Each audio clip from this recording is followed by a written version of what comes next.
So as the guests of Compassion, I'm heading to Indonesia with my son Riley. We're in a bunch of Christian pastors and folks who are interested to discover more of the work of Compassion in Indonesia. We're going to see projects and the difference that it's making in communities and in the lives of families and of children. And I think it's going to be an adventure that is going to leave us not quite the same as the people who jumped on the plane in Sydney.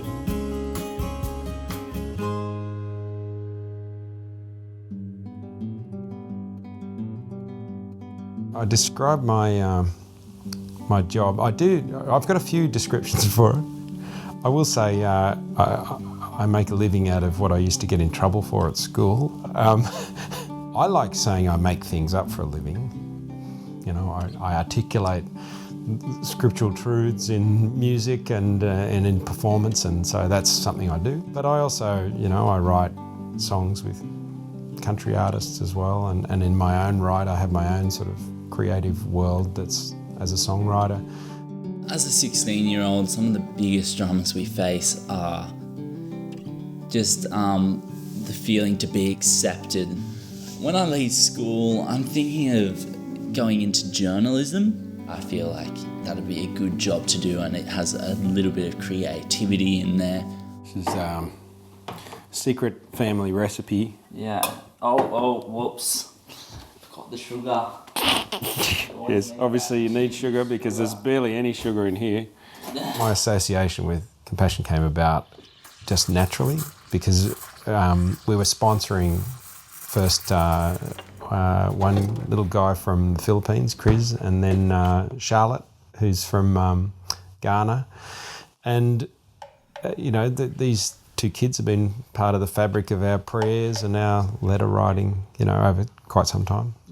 I'm not sure whether I was putting two and two together or Compassion as an organisation said, look, Colin would be a good fit for us because, he connects to a lot of young people and, families, kids. And I think that's where we hatched the thought that it would be great to go to the field. I'm nervous about seeing how poor people are over there in Manado, Indonesia. It'll just be a really confronting time, I think.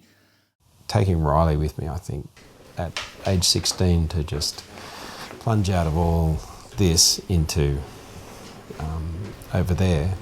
His cement's a little wetter than my cement, so I think that's a really wonderful chance for him to be worked on by something that's really, I think, potentially quite profound.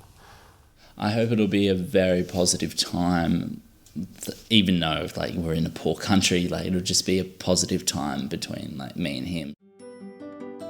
Life's a moving vehicle, and my time with Riley is going to change, and so to be able to head off on an adventure together at this stage of his life, we'll both look back on this as a precious opportunity, and I know we'll be playing bits of this later back in our minds because it's going to happen quick.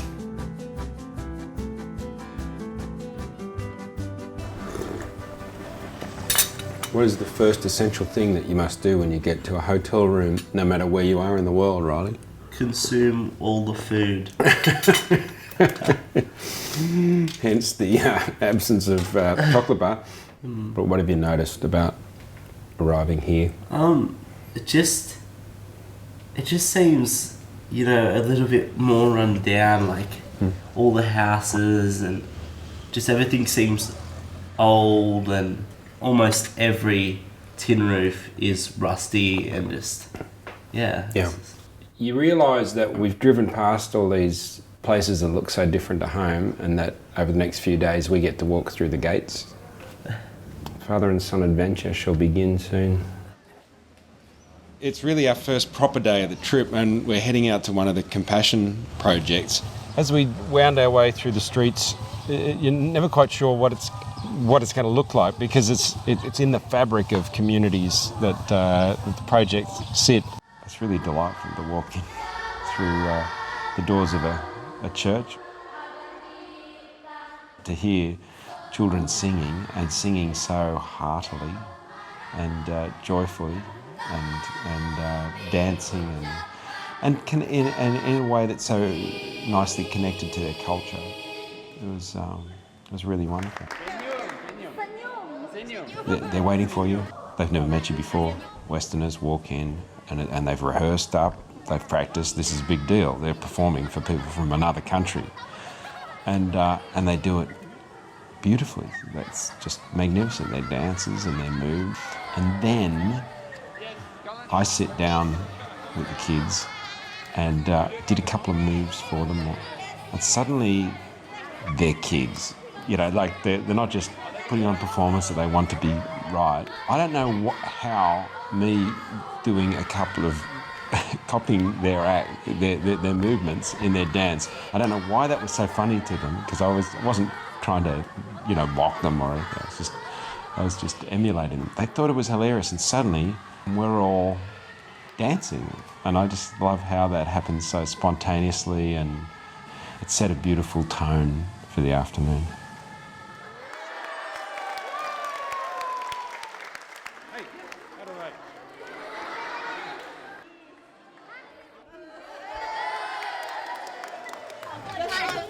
We do it. Let's go. So after that really special presentation, we get to go out the back, and there's a couple of old schoolhouses that the Compassion Project have been able to use. So they run an after-school program where the sponsored kids come and they learn about hygiene and self-esteem and goal setting, and it's all from a biblical perspective, the things that will help them to build a really solid future. We have also the Indonesian verse. Yeah. This is that one? Tahu lagu Hari Ini. Wait a minute, there we are. Sama-sama bareng menyanyi nih. This is the day that the Lord has made, We will rejoice and be glad in it, For this is the day that the Lord has made. We will rejoice and be glad in it. This is the day that the Lord has made. Yay! That's good. The children here are just delightful.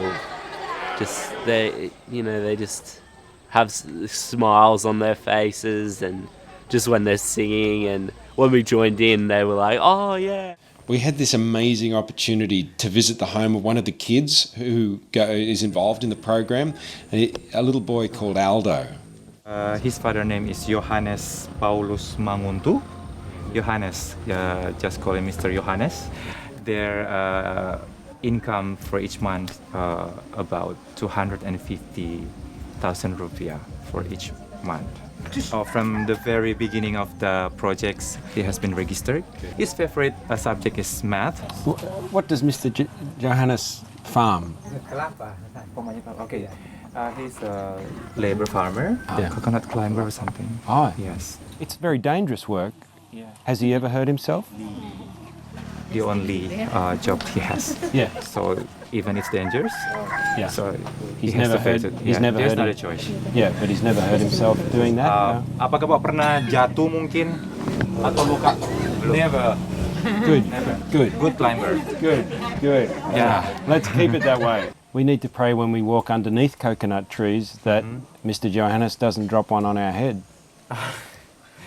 Jadi orang kerja mau berdoa supaya ketika mau pergi tanpa mau kerja, nyanda ada buah kelapa yang jatuh di kepala.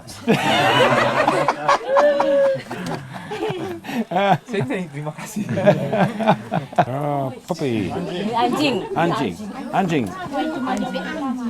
Can't help thinking our whole house with all the you match them up and you think, well, we have a kitchen, but we don't have to fetch wood, and it's not like this, is it? Just coming and visiting, I don't think it gives the full picture of what poverty is. Well, I thought Mr. Johannes is climbing trees that look to me like they're 25, 30 metres tall, and he's doing that without any real safety equipment. And so if something unfortunate happened to him, suddenly there's a family who, where's their savings, where's their backup? It's No insurance here. no. People are going about their lives. And from what I can tell, there is a lot of, there's community here, and there's family is important to people, and lives have a certain richness about them. But again, it's on the edge. There's a drop to complete destitution, and there's a wall to opportunity. And so how lovely to sit in this place and hear Aldo say maths is his favourite thing that he does at school, and to think, well, he's been trained and learned, the wall's been pushed down, and then to hear that his life's changing through the input of the project, that he's learning to live a life obedient to Christ, and that he values prayer. Those things are really precious things that I think are building a base that will provide opportunity and diminish the peril somewhat. It's an interesting thing being on a trip in a place like Indonesia, looking at a ministry to children and having your own child with you. And Riley's he still has that playful dimension to, he's 16, he's not 25, so he's played with the kids, and I think that's been very, very special to him. It wouldn't surprise me if that changes the way he serves, maybe, or the part that service plays in his life. Hey Riley, could you give me a hand over here? Oh, a hand? Yep, here we go.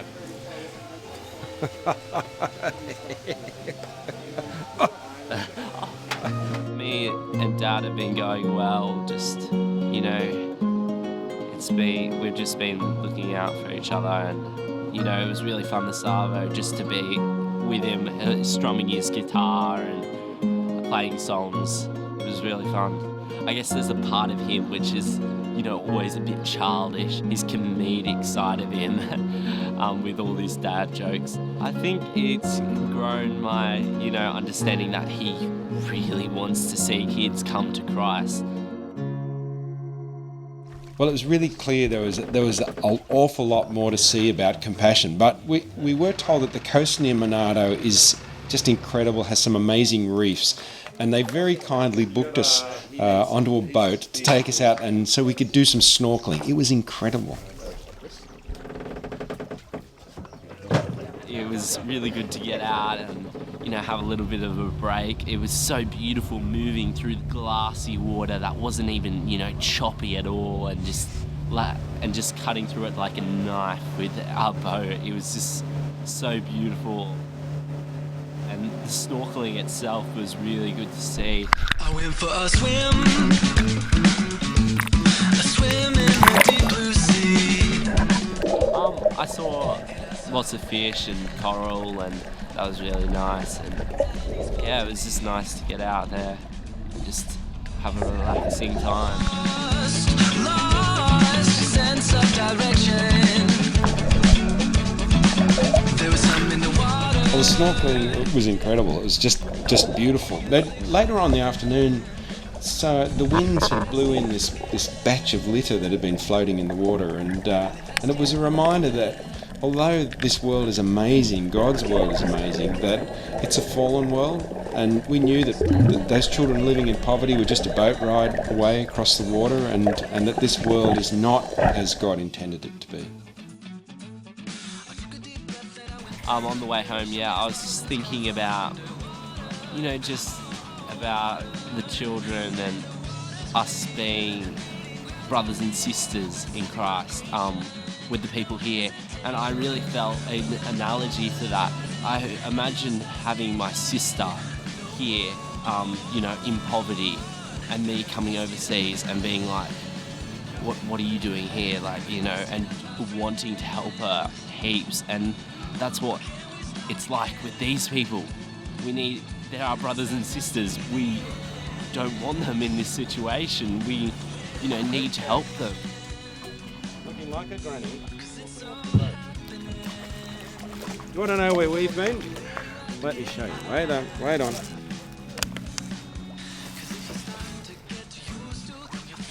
Born again. Born again. See, Jesus said you must be born again.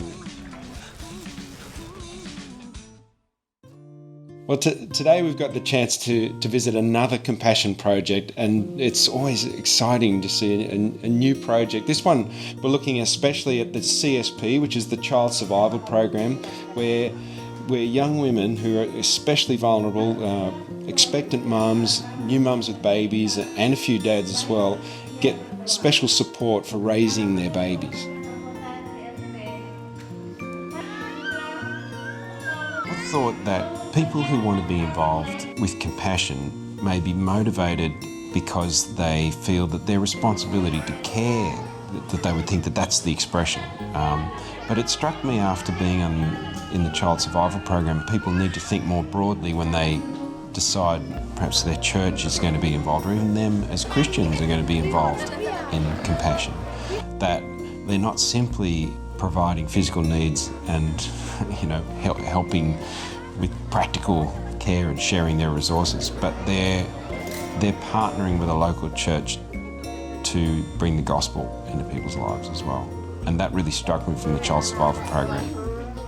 We left the church and went along a road, through the village, and then we reached this house, and this house is really small and it's got a thatched roof, and we go in there and we meet the mother and child. And the mother told us that, this child was actually unexpected. For her to have a baby in her old age, 42, is a high risk. She heard the child survival programs from the neighbors here. She heard that in the CSP, you got relief for medical, and you got knowledge in the education. They also support giving you small things that you need daily, like bathing equipment. And so because of that, so it encourages her to, I can keep the baby. Has Mrs. Joyce been encouraged in her faith by being part of the CSP, or how has she been encouraged to follow Jesus? Ibu, karena kebetulan yang ada di sini, she said she doesn't attend church before because she doesn't have offerings to give to the church. So now she knows that even though she might not have offering, she can attend church. Yeah. Simple one. Yeah. It's a real privilege to be amongst these communities, and they're all there. They're looking out the window. They see you go past, but they also see what's been done in Jesus' name in their community. This 40-year-old woman having a baby thought it would not go well for her, thought she couldn't go to church because she had no gifts to bring, and it's a humble home. She's getting surprised by love and grace and care from the church, and they're attending church as well. It was really clear the work that Compassion was doing, because, without Compassion's help, that child may have died, and she might have died if the childbirth didn't go as they planned. Sorry? Making sure you go to the... we'll go straight to the... Padre! Tom! And you?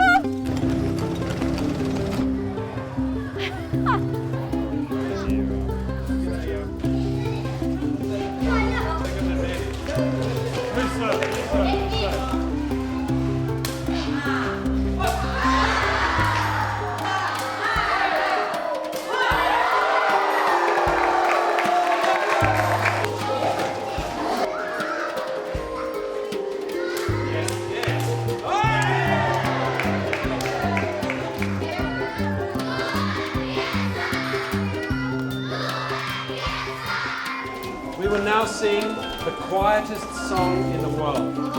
Ini dorang kata mau menyanyi lagu yang paling tersunyi di dunia. 1, 2, 1, 2, 3.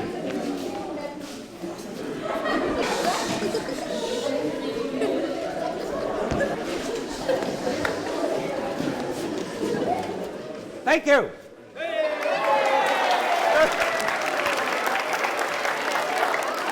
All right. Ready? Go. 10, 9, 8. God is great.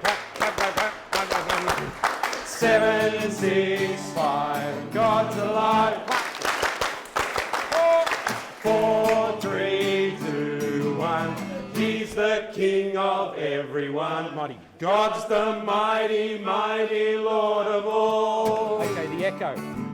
We go 10, 9, 8, 7, 6, 5, 4, 3, 2, 1, 0. Blast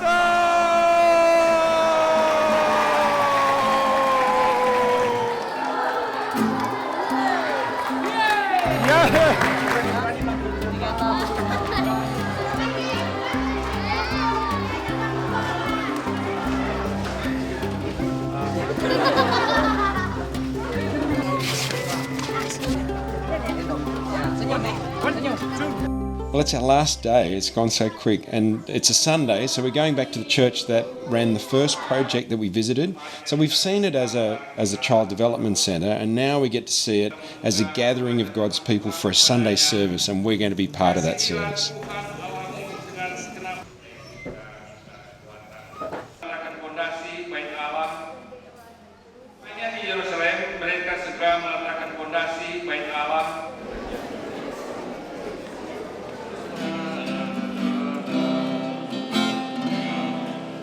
Walk with the Lord in the light of His word. What a glory He sheds on our way.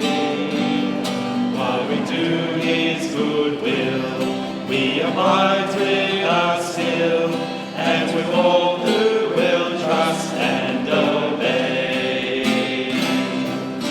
Trust and obey, for there's no other way to be happy in Jesus, but to trust and obey.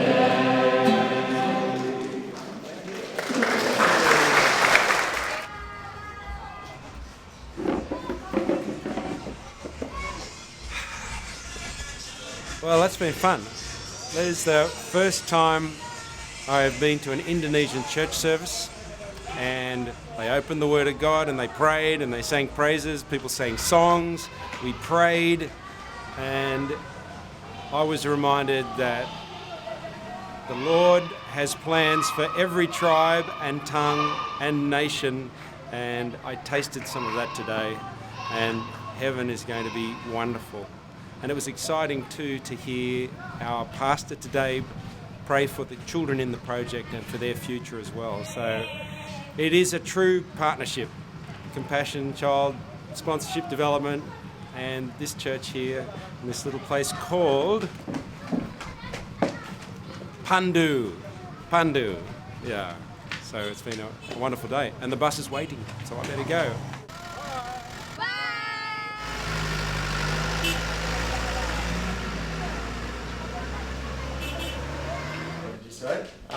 Let's get out of here.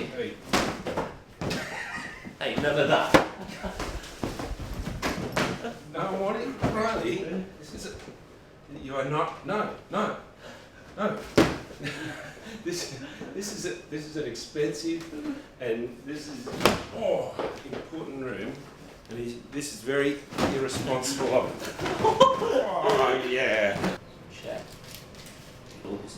Put the strepsils. Here we are gathering all our possessions together, a small proportion of our possessions, we're putting them together, and we've visited these little homes where the value of their possessions would amount to significantly less than what we're putting in our bags, stuffing it in and heading home. So there's a certain irony. Right.